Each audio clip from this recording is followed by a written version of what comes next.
அன்பு நெஞ்சங்களுக்கு இனிய இனிய வணக்கங்கள்ங்க. இங்க இருக்கக்கூடிய 3 முக்கியமான குறியீடுகள் புரிஞ்சிருப்பீங்க. மாண்புமிகு நிதியமைச்சர் அவர்கிட்ட தான் சில கேள்விகள்லாம் கிடையாது, சின்ன உரையாடல் அப்படின்னு வச்சுக்கலாம். இன்னொரு பக்கம் மீண்டும் போர்க்கொடி தூக்கி இருக்கின்ற அதிமுகவுடைய மாஜிக்கள் 10 பேர் பட, அதுல 3 முன்னணி மாஜிக்கள் எடப்பாடிக்கு குடைச்சல் கொடுக்க ரெடியாகி இருக்காங்கிறாங்க. அதே நேரத்துல தாவேக்காவை சீண்டிய எடப்பாடி பதிலடி கொடுக்கின்ற வகையில ஜெயலலிதா ரூட் எடுத்திருக்கும் விஜய் அப்படின்லாம் சொல்றாங்க. அதிமுக தாவேக்கா சமகால இந்த பரபரப்புகளுடைய முழுமையான பின்னணி தான் இன்றைய நம்முடைய இளங்கோவன் எக்ஸ்பிரஸாக நம்ம பார்க்கலாம். நான் உங்கள் சகோ சே த இளங்கோவன். நிகழ்ச்சிக்கு போகலாம்.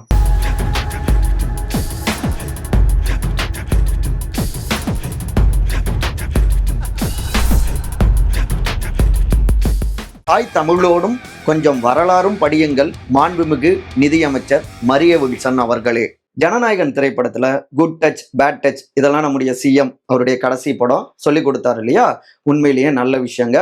அவர்கிட்ட நம்முடைய எதிர்பார்ப்பு எல்லாமே அமைச்சரவையில பெரும்பாலான அமைச்சர்களுக்கு குட் ஸ்பீச், கரெக்ட் ஸ்பீச், அதாவது சரியான மொழி, சிறப்பான மொழி, அதை கொஞ்சம் சொல்லி கொடுங்க அப்படின்னு தான். புரிஞ்சிருப்பீங்க.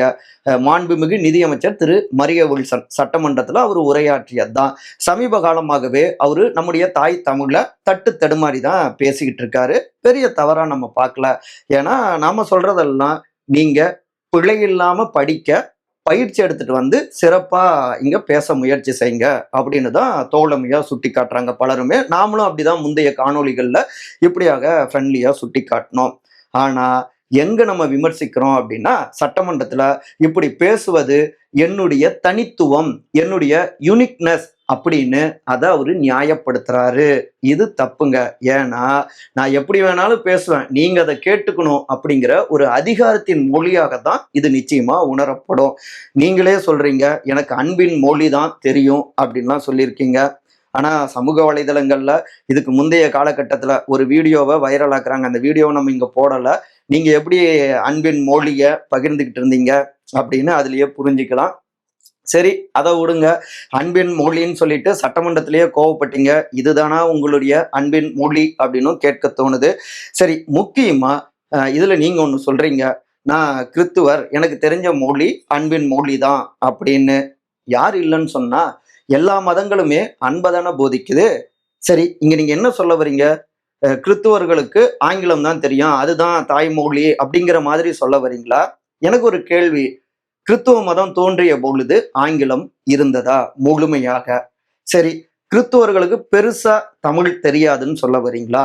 ஆனா நான் படிச்ச வரைக்கும் பல்வேறு அயல் நாட்டு அறிஞர்கள், பெரும்பாலான கிறித்துவ மதத்தை சார்ந்தவங்க நம்முடைய தாய் தமிழ சர்வதேசம் எங்கும் கொண்டு போய் சேர்த்திருக்காங்க. அவ்வளோ சிறப்புகள் இருக்கு அப்படின்னு சொல்றாங்க.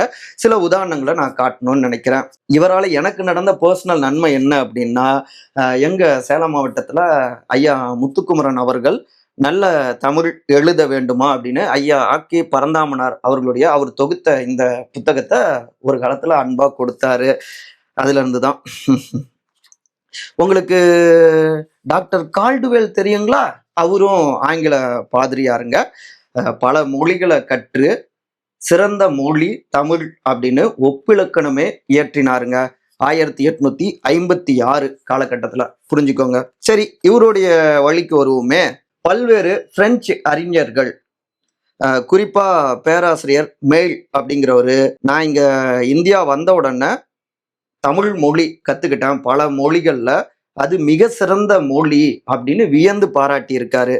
அடுத்து ஃபியர் லொத்தி அப்படிங்கிற ஒரு பிரெஞ்சு அறிஞர், இங்க இந்தியாவிலேயே பல்வேறு மொழிகள்லயே முதன்மையான சிறந்த இலக்கியம் கொண்டு இருக்கக்கூடிய மொழி தமிழ் தான், ரொம்ப சூப்பர் அப்படின்னு பாராட்டியிருக்காரு.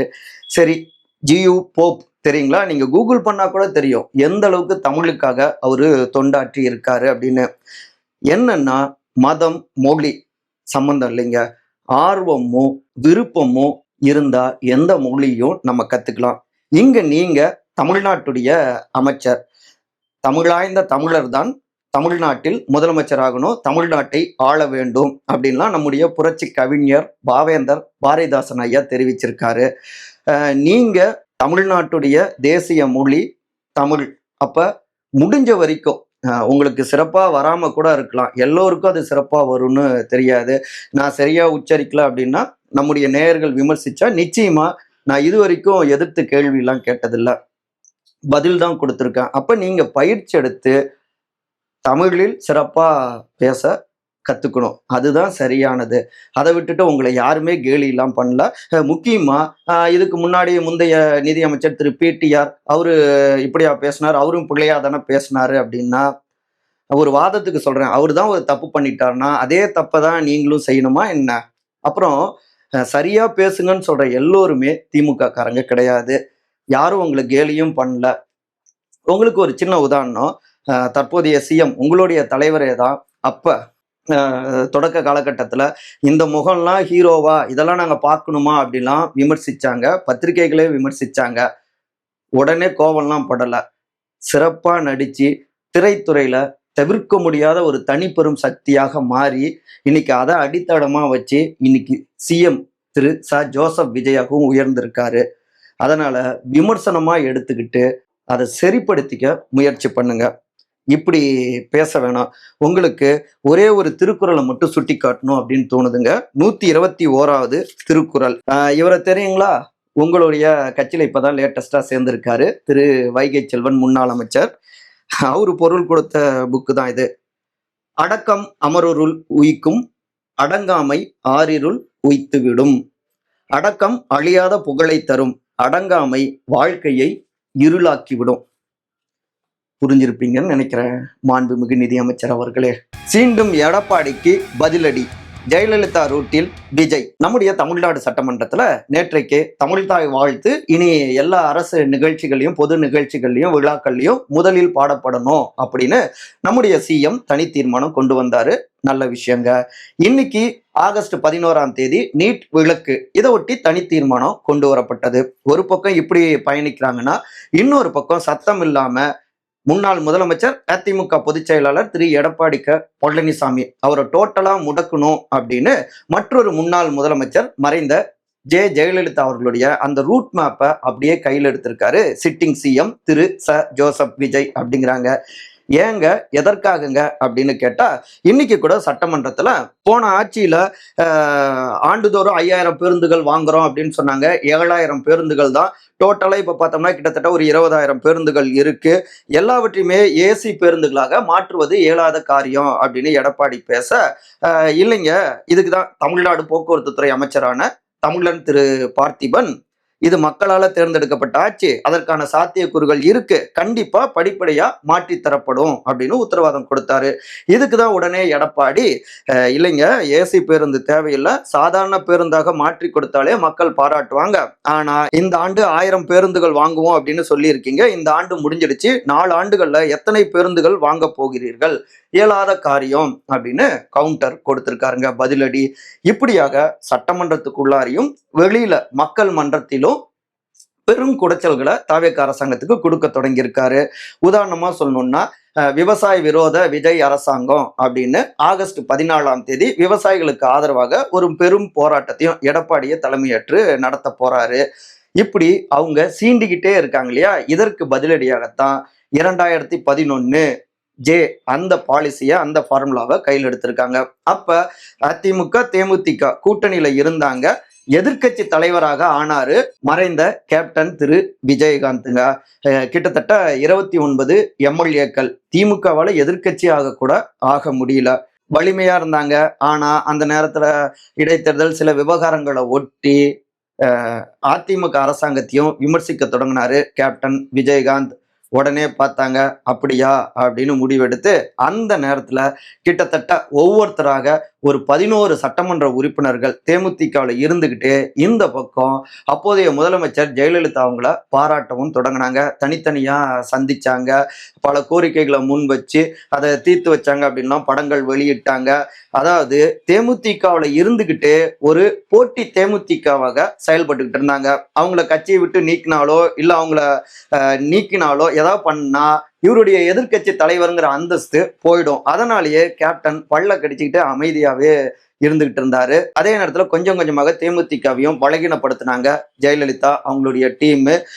திரு அருண் பாண்டியன் அப்பெல்லாம் அவரெல்லாம் விஜயகாந்த் அவருக்கு மிக நெருக்கமான நண்பர். ஆனா அவரே எம்எல்ஏவாகி இந்த ரூட்டெல்லாம் எடுத்திருந்தாரு. ஸோ எப்படி அந்த ஃபார்முலாவை வச்சு கடைசியா இன்னைக்கு தேமுதிக எடுத்துக்கிட்டா வெறும் ஒரே ஒரு எம்எல்ஏ தான் இங்க தமிழ்நாடு சட்டமன்றத்துல இருக்காங்க திமுக கூட்டணியில. அந்த அளவுக்கு தேய்ந்து போனாங்க. இன்னைக்கு அதே மாதிரியான ஃபார்முலாவை தான் விஜயும் கையில எடுத்திருக்காரு. ஒரு போட்டி அதிமுக அப்படின்னு தொடக்கத்துல மாஜி மினிஸ்டர் திரு சி வி சண்முகம் அவரெல்லாம் சந்திச்சாரு. அப்பவே எடப்பாடி ஏன் சந்திக்கல அப்படின்னு கேள்வி எல்லாம் வந்தது. அதுக்கப்புறம் இங்க இருந்து அதிமுகல இருந்து சில எம்எல்ஏக்கள் ராஜினாமா பண்ணி தாவேக்காவுல சேர்ந்தாங்க. குதிரை பேரம் இப்படி எல்லாம் விமர்சனங்கள் வந்தது. அவங்க விரும்பிதான் சேர்ந்தாங்க. ஆனாலும் கொஞ்சம் அமைதியா இருந்தாங்க. இந்த நேரத்துலதான் இங்க எடப்பாடி அவரு தாவேக்கா வர்சஸ் திமுக அப்படின்னு களத்தை கட்டமைக்கிறாங்க. தாவேக்கா இது நமக்கு ஆபத்து அப்படின்னு இறங்கி தாவேக்காவை அடிக்கவும் தொடங்கினாரு. உதாரணமா சொல்லணும்னா நேற்றைய காணொலியில கூட பேசியிருந்தோம். தொகுதி மறுவரையறை சம்பந்தமாக ஐடி அணி தாவேக்காவை கடுமையா விமர்சிச்சிருந்தாங்க. அதிமுக ஐடி அணி இப்படி இறங்கி இவங்க அடிக்க ஆரம்பிச்சோன்னே நாம அமைதியா இருக்கக்கூடாது அப்படின்னு மறுபடியும் கிரீன் சிக்னல் கொடுக்குற மாதிரி இப்ப தாவேக்கால இணைஞ்ச முன்னாள் அமைச்சர்களுக்கு முக்கியமான பொறுப்புகள் கொடுக்கப்பட்டிருக்கு. மீண்டும் இடைத்தேர்தலில் போட்டியிட வாய்ப்பு கொடுக்கப்படும் அப்படின்லாம் பேசப்படுது. அப்புறம் புதிதாக 27 மாவட்டங்கள் உருவாக்கப்பட்டு அங்கேயும் பொறுப்புகள் கொடுக்கப்பட்டு கொண்டிருக்கு. இன்னொரு பக்கம் முன்னாள் அமைச்சர்கள் திரு சி வி சண்முகம், திரு எஸ்பி வேலுமணி, திரு நத்தம் விஸ்வநாதன் இந்த 3 மாஜிக்கல் முன்னணி சக்திகளாக போர்க்கொடியை தூக்கிட்டு இருக்காங்க அதிமுகல. சி வி சண்முகம் இப்போ கூட எங்க வெற்றி அடைஞ்சா அது பழனிசாமியால ஆனது அப்படிங்கிறீங்க, தோல்வி அடைஞ்சா உடனே மாவட்ட செயலாளர்கள் காரணமா அப்படின்னு சீறி இருக்காரு. ஸோ இவங்க உள்ளுக்குள்ளார இருந்து ஒரு பெரும் குடைச்சலை அதிமுகவுக்கு கொடுக்க தயாரா இருக்காங்க. இதை பயன்படுத்திக்கலாம் அப்படின்னு தான் இப்போ கூட சமீபத்தில் சபாநாயகரையும் சந்திச்சாங்க. எஸ்பி வேலுமணி அவங்களுடைய டீமு, அமைச்சர் திரு ஆனந்த் அவரையும் சந்திச்சாங்க இல்லையா. அதாவது சட்டமன்றத்தில் எங்களுக்கும் பேச வாய்ப்பு கிடைக்கணும், எங்களுக்கும் எல்லாமே வேணும் அப்படின்னு கோரிக்கை வச்சிருந்தாங்க. ஸோ சட்டமன்றத்துக்குள்ளார அவர்கள் குரல் ஓங்கி ஒலிக்கவும் வாய்ப்புகள் அதிகம். வெளியிலையும் அவங்க முதல்ல பொதுக்குழுவை கூட்டணும் அப்படின்னு எடப்பாடியுடைய பொதுச் செயலாளர் பதவியையும் டார்கெட் பண்ணி அவங்க களமாட தொடங்கியிருக்காங்க. இது எல்லாமே விஜய் அரசாங்கத்துக்கு பாசிட்டிவா பாக்குறாங்க. இன்னொரு பக்கம் பார்த்தோம்னா சமீபத்துல அங்க டெல்லி வர போய் எஸ்பி வேலுமணி அவங்களுடைய டீம்லாம் மேலிடத்துல அங்க புரிஞ்சிருப்பீங்க பேசியிருக்காங்க. ஏங்க நீங்க சொன்னீங்கன்னா நாங்க பிரிஞ்சு அந்த சைட்லாம் போகாம இருந்தோம், ஆனாலும் இவரு எல்லோரையும் ஒருங்கிணைக்கிற வேலையில ஈடுபட மாட்டேங்கிறாரு பழனிசாமி அப்படின்னு புகார் வாசிச்சிருக்காங்க. நீங்க எதுவும் அந்த சைடு எதுவும் போக வேணாம், உள்ளுக்குள்ளார இருந்து தொடர்ந்து இதை வலியுறுத்திக்கிட்டே இருங்க, நிச்சயமா நாங்களும் பேசுறோம் அப்படின்னு அங்க டெல்லியில இருந்தும் மெசேஜ் கொடுத்தாங்க. அதன் தொடர்ச்சியாக தான் இன்னும் ஸ்ட்ராங்கா இப்ப இந்த போர்க்கொடி டீம் இருக்கு இல்லையா, புரட்சி டீம், அவங்க எடப்பாடிக்கு எதிராக சீறிக்கிட்டு இருக்காங்க. ஸோ எடப்பாடியை சீண்டியதற்கு தான் பதிலடியாக ஜெயபாணியை கையில் எடுத்திருக்காரு விஜய் அப்படின்னும் தாவேக்கா வட்டாரங்களையும் தெரிவிச்சிட்டு இருக்காங்க. அதிமுகவை முழுமையாக தேர்தல் போட்டியிலிருந்து இல்லாமல் செய்து திமுகவை மட்டுமே டார்கெட் செய்து தாவேக்காவை தொடர்ந்து ஆளுங்கட்சியாக வச்சிருக்கணும் அப்படிங்கிறது தான் அடுத்து வரக்கூடிய உள்ளாட்சி தேர்தலில் பிரம்மாண்ட வெற்றி, அதன் தொடர்ச்சியாக இடைத்தேர்தலையும் வெற்றியை பெறணும், தொடர்ந்து தாவேக்கா ஆளுங்கட்சி அப்படின்னு இந்த பாலிசியை தீவிரப்படுத்துறாரு, ஃபார்முலாவை தீவிரப்படுத்துறாரு விஜய்ங்கிறாங்க. இந்த உள் விவகாரங்களை நன்கறிஞ்சவங்க. நொடிக்கு நொடி பரபரப்பு இருந்தா என்னத்தை சொல்ல, நீங்க மறக்காம நம்ம சேனலை சப்ஸ்கிரைப் பண்ணிருங்க. அன்பால் ஒருங்கிணைந்திருப்போம். நன்றி, வணக்கம்.